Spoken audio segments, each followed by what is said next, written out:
Hey guys, and welcome back to YakWaxLips. My name is Michael, your point-and-click adventurer, and this is episode 17 of Let's Play Yesterday Origins. In the previous episode, we went back in time again, and we found the creepy church underneath, and we've got to go save the dude that's in there.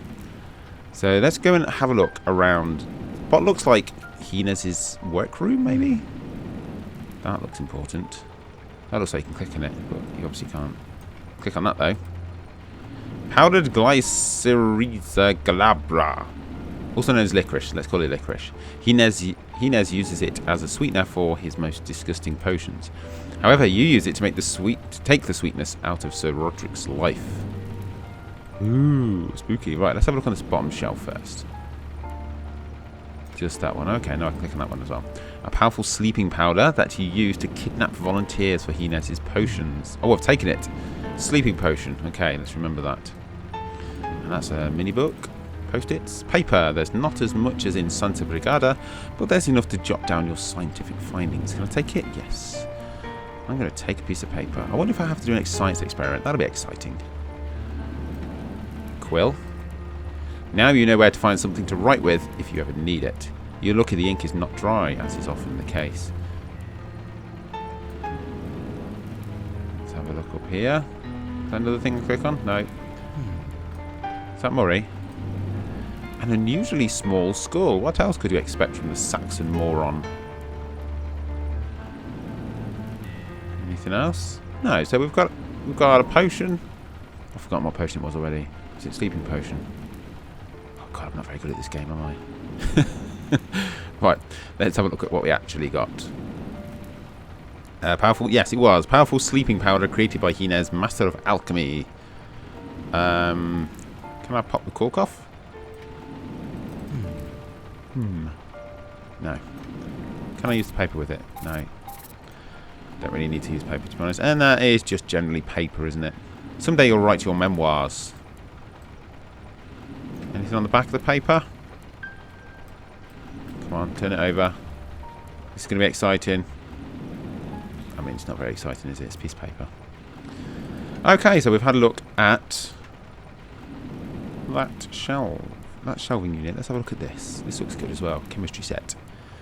To think of all the unsuccessful transmutation potions Hines has brewed in here with your help. Have a look around? We can. One of the many flasks used in alchemic science, known as a Florence flask. A still that Hines uses to distill alcohol. He never drinks it since he hates that vice. What else do we have down here? A cage.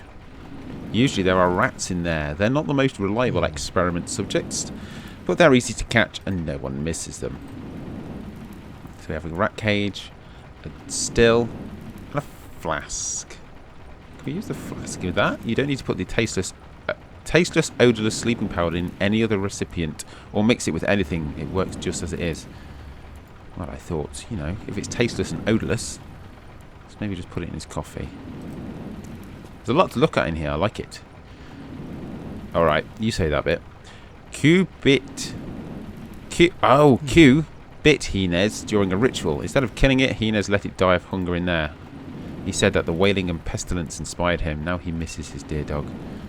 I do not like Hines. It suffered enough and with no need of a tool. Right, before we talk to Hines, I just do want to have a look around first. There's a box of tools. It's not an adventure game without a box of tools. Those are the rules. The place where you and Hines keep everything you don't know what to do with. A saw of proven efficiency as the neck of the Saxon moron confirmed. Ooh, grim. So we have a saw. Anything else? No, just a saw. And what's all this? Is that the Holy Grail? Spool. Spool of white thread, thin but resistant. Oh, we're getting a lot of stuff here. We're getting a lot of stuff. Oh, that's the chalice that we drink from, presumably. The chalice made by you that Hines will pour the transmutation potion into. According to Hines' plan, the kid will drink it after being savagely tortured by you. Then, you'll kill him. If the kid comes back to life, like the Treaty of the Flesh says, that will mean that the potion works and you will be able to drink it too. Let's see if you manage to change the first part without altering the second. Well, automatically I'm thinking sleeping powder. If you alter the chalice, the transmutation potion may not work. You devoted too many years to it to mess it up now.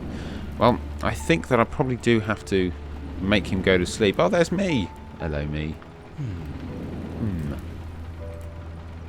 It's funny to think that our self-knowledge comes from something as illusory as a reflection. But you don't even have that. Are you Iago, deacon at the service of Pius Hines de Orduña, parish priest of St. Fergus Church in Inverloch? Are you Vulcan, founder and second head of the Order of the Flesh, led by the satanic Hines de Orduña? Are you Miguel de Fuentenegra, son of the devil, saved by the Inquisition by the cunning Hines de Orduña? I mean, what I'm getting from that is that Hines is a big part of my life. So what else do we have on here? Oh, we have cinnamon by the looks of it. Oh no, leather tubes that carrier pigeons. There was a pigeon with that weird name. Once carried in their beaks until they met Hermod. Yeah, that guy. Hermod. And this is... what's this? Ground radish powder from Japan. The itch it causes, particularly to the nose, is so powerful that it can wake a dead man. Let's take it. Or a man that should hold up a bit more before dying, to be precise. So we have itching powder, essentially. Wow, we've got a lot of stuff, Anything down here? No. I feel like we need to put something in there, but he did say that he can't. Yeah, we don't want to mess it up. So itching powder, a tube for a pigeon. Excuse me. Tube for a pigeon.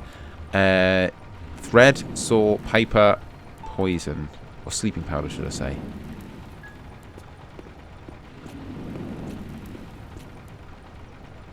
The first time you saw a similar wheel was at Ezekiel's workshop back in Santa Brigada. You'd love to see him again, but you're happy just knowing that 3 years ago he became the priest to the Queen of Spain. Not bad for someone who just wanted to work in his workshop. What can we sharpen? Probably the saw. You sharpened it recently after the incident with the Saxon moron. Quite interested to find out who the Saxon moron is. Itching powder? Doesn't seem right. Thread. Don't need to sharpen that, do we? No. Okay, get off that. Is that rope? It's not rope. So we've looked at all that. Did we look at the bucket there? Aha! Besides trying to replicate the transmutation potion, Hines has been attempting to transform coal into diamonds for a long time. Coal that tried to become diamonds. Not bad. Can I pick some coal up? Just grab some coal. Who will notice a missing marble, did that say? Anything else down there? I mean, if that is coal, I wonder if we can set it alight. Okay, let's have a look at this over here. An anvil with an axe. You use the hammer, sorry. You use the hammer and anvil to shape metal. All creation is a sign of violence. That? If you hammer that, it will be useless. That? Hammer that, it will be useless. Yeah, I mean, I don't really need to hammer anything, do I? You sharpened a while ago, you ruin it. Let's try the key. What's the key for? I've forgotten already. Maybe it's a good idea to modify the boot, but you'd only destroy it with the hammer. So I need to modify the boot. Okay, so let's have a look at this thing. The torture instrument known as the boot. Adjustable height. Right, maybe I can cut it in half. Ah, yes, you saw off part of the boot so that it can stand on end. Okay, and then a disassembled boot. The rock. I mean, is there anything else I can do with it? Why would I need to stand it on end? Where can I put it? Let's think. Maybe I can tie some thread to it. No? Maybe I can saw it again. After considering it, you prefer to leave the boot as it is now, so it can still stand on end. Okay, so we need to stand on end somehow. Well, let's carry on looking around here before we speak to Hines. I feel like we need to use this. You are my warhammer, my weapon for battle. With you I shatter nations. With you I destroy kingdoms. Jeremiah 51:20. Right, I'm going to try to see if I can batter this. No, I can't. Okay. So we can't use that. Let's have a look at this thing here then. It feeds the forge's fire tirelessly. I wonder if we can stop that. You shouldn't hide secrets from Hines, you know. I have hidden a secret though. Your most delicate creation. You should have given it to Cater months ago. What is it? A little band. Interesting. But for some reason you haven't done it yet. Are you getting cold feet? Put the bricks back. You better leave it where it is. If Hines sees it and sends it out for repair, you'll lose a good hiding place. Okay, what else? Actually, let me just see if I can use this and wedge it under there. It's too large to fit in there. What else can I wedge in there? This. You don't need to hide that behind the brick. Oh, it's to hide something. Bit of coal. Don't need to hide anything else behind the brick. I'll put this back behind the brick. You want to hide it again? Wouldn't it be better to give it to your beloved once and for all? Yeah, okay. Maybe this key? No, we don't need to hide anything behind there.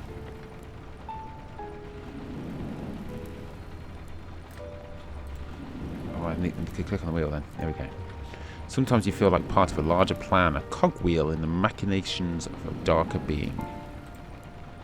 Your alleged infernal father. Right, I want to break it. I want to break this thing. The tiniest object inserted in the wheels would stop the mechanism, but you don't want that to happen. Oh, okay, I don't want that to happen. I won't do it then. Windows? Can I look at the windows? I can. There. This is where your love for smithery and goldsmithing were forged. Oh, I thought it was window. If you plan to start a new life, alone or with Cater, after saving the kid, at least you already have a trade. I'm thinking chucking this in there. You have no intention of burning that in the forge. Can I throw in itching powder? I mean, I don't know why I really would want to throw any of this in there. Maybe that.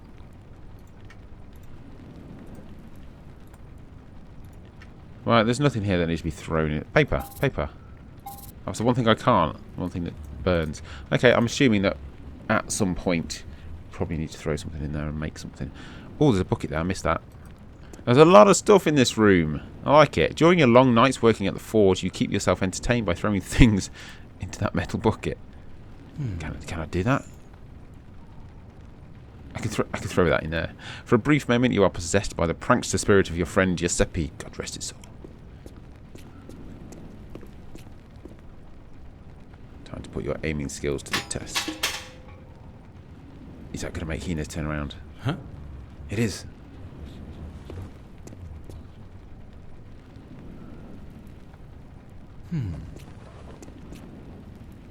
Diversion. Okay. So, let's have a look at this diversion. You found the way to distract Hines for a few seconds, throwing a marble into the metal bucket hanging in the lab. Okay. Well, let's get another marble. Come on. Get the marbles. There we go.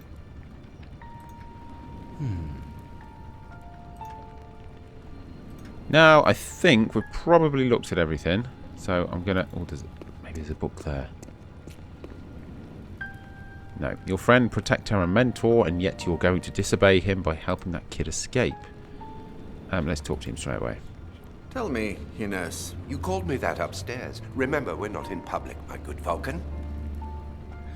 When you founded the Order, Hines thought it would be a good idea that all members had a secret name for dramatic effect. You're right.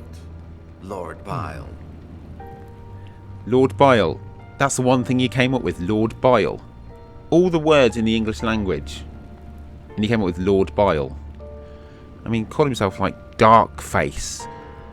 I mean, that's not that great, to be honest. However, you feel it's become something more than just a flashy nickname for him. As of tomorrow, I will cease to pretend that I'm Father Hines, parish priest of St. Fergus Church in Inverloch, and you'll stop pretending you're Deacon Yaga. How are you coming along with the ritual preparations? There's a lot I must get ready for, my good Vulcan. We've reached the peak of over 2 decades of searching. and we cannot fail. Do you think this time we'll get it right? Sure. We only needed the coins. I got the rest of the ingredients down. But I won't prepare the potion until the very last moment, right before the ritual. Do you think that, if you've seen the first one, there's a whole thing with magnesium, is it? Do you think that we put magnesium in our own cup and therefore make ourselves forget? Just thinking out loud here for the future. That could be interesting. Do you really think they're from the devil? Without a doubt. You've seen the pentagrams on one of the sides. The same symbols have been used with different meanings by different cultures. And don't you think that Satan, Prince of the Cosmos, wouldn't claim the symbol that identifies him? I don't doubt his power, but... Don't argue, Vulcan. He's talking really weird. I don't doubt his power, but... It's just that, since Brother Siokan found the coins in an old Viking boat, maybe that should be our new destination. Maybe there we can find the civilization that wrote the Treaty of the Flesh. Tomorrow, my good Vulcan, we'll be immortal. We won't need the book anymore. But how much more knowledge can be hidden in there? Oh, is there any higher knowledge than the one that allows you to reign over death? According to what I read in the Treaty of the Flesh, 2 people can drink from a potion created with 1 coin. Tell me something I don't know. The kid will drink first. Who will drink second? When we're sure it works, I'll drink. Then we'll prepare more potion with the second coin. You, my faithful helper, will drink from it. Then Sir Roderick. Sir Roderick? Why him? Without him, we wouldn't have this church, Vulcan. Nor an alibi. Nor anything else. He deserves it.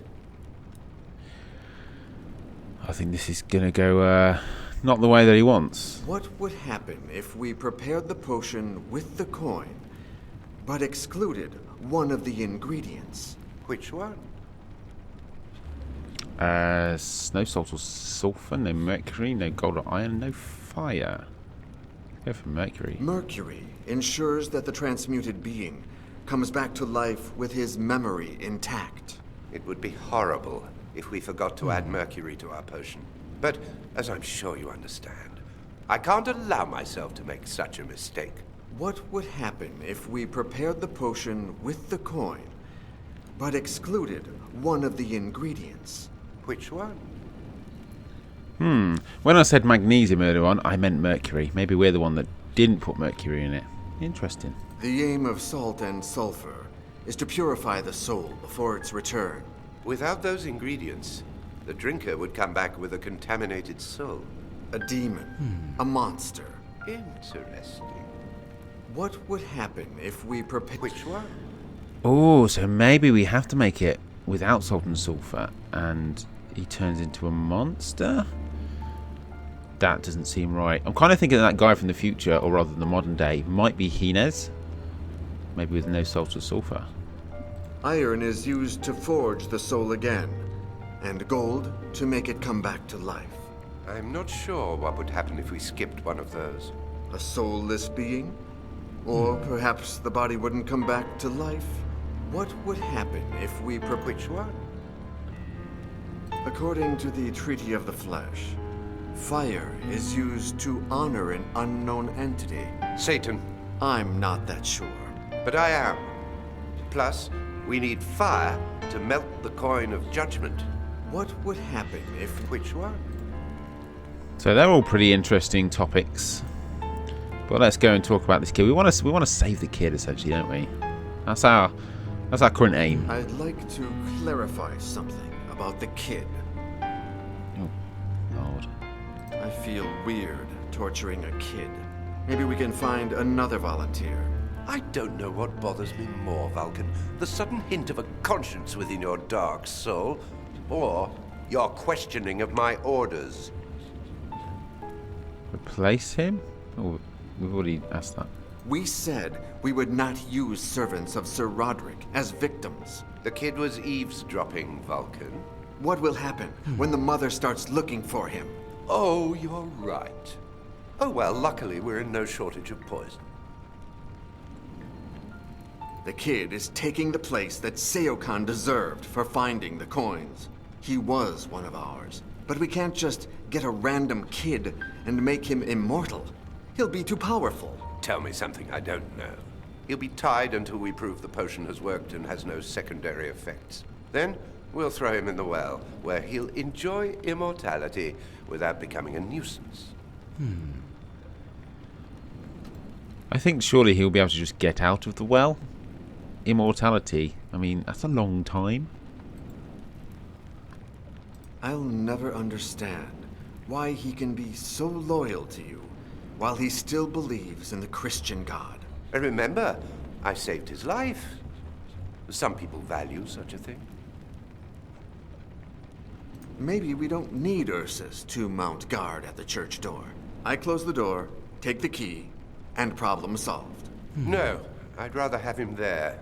Just in case Sir Roderick comes. I mean, Lord Behemoth. Right, is that it? Oh no, members of the Order. Oh wow, there's lots. Saxon Moor. Who is this Saxon Moran that we apparently killed? Maybe we shouldn't have killed the Saxon moron. You seem to think otherwise when you tortured him. What if he served someone, and now they're looking for him? He'd have confessed. Whom could he be serving? The Inquisition. Bah! If the Inquisition knew of our existence, they'd come with a small army instead of infiltrating a moron among our members. It's very strange that our Spanish friend hasn't arrived yet. He's always the first one. We'll never be thankful enough to him. It's a shame we must kill him tomorrow. What? We'll be immortal, Vulcan. We won't need anybody's money anymore. The Order of the Flesh will die tomorrow. Oh dear. I don't trust Sir Roderick. I do. Besides, we need him. There are some doors that no commoner can open, no matter how immortal he is. My father was the Duke of Fuentenegra. Your father is Satan. Miguel de Fuentenegra died in the dungeon I saved you from. What will happen to Lady Katir? That cold fish. I guess her legitimate master and husband, Lord Behemoth, will kill her tomorrow. Did you know? She can't even satisfy him anymore. Oh no. Oh no. So we've got to go save her now. So that's everything done there. So can we have a quick look at anything here? Oh, that's a fancy glove. Inez's falconry glove. He never lets anyone borrow it. What would happen if Inez knew that sometimes you use it to send love messages to Katia via Hermidor? If you want to take it, Inez mustn't see you. So I'm thinking maybe a thread. If you could tie the thread to the glove and pull the former to get the latter, but on first impression it doesn't seem like an easy task. Maybe itching powder? Rock. What else do we have? A key and a rock. Nothing. Hold on. I've got some thoughts brewing in my head. So, can we tie that to this rock? Oh no! I was thinking we could throw it in the bucket and then pull it out. Maybe we can tie it to something else. Maybe you could tie the string to the tube, but the carrier birds use their beak to hold the tube, so it's not necessary to tie them to their body. We need to tie something to something. Okay. So we've got a lot of stuff. We've got to get the glove, which is something to do with this bucket and a stone. And we've got to go and give the band to Katia. Katia? I know what her name is. The redhead. We're going to do that in the next episode, guys. I've enjoyed today. Yes, it's only one room, but I love things when you can actually investigate and there's loads of stuff in there. That's what I like about adventure games, stuff. If you've enjoyed the stuff, then please leave a like, as always. Really appreciate it. And until next time, have a wonderful morning, afternoon or evening, whatever it is you're doing right now, and take care.